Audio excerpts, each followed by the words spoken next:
ஒன்று சொல்லட்டுமா, நீங்கள் அப்படி கொஞ்சணும்னு ஆசைப்பட்டீங்கன்னா நம்ம குழந்தைய விட மோசமாக செல்லம் கொண்டாடிட்டு வந்துடுவார்.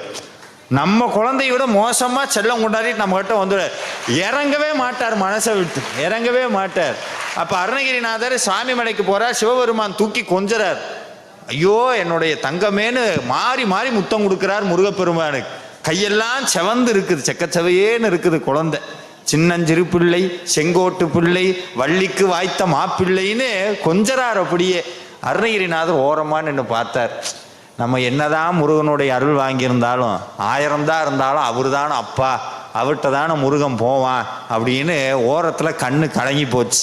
நான் என்னதான் இருந்தாலும் நான் உனக்கு பக்தன் தான், உங்கள் அப்பா அளவுக்கு எனக்கு உரிமை வராதேன்னு ஒரு ஆசை வந்துடுச்சு. உடனே ஒரு யோசனை பண்ணுறார், நான் திருப்பி இந்த பூமியில் பிறக்கிறேன், எனக்கு கல்யாணம் ஆகட்டும், இதே மாதிரி சம்சார வாழ்க்கையில் சிக்கி எவ்வளோ வினைனாலும் வரட்டும்,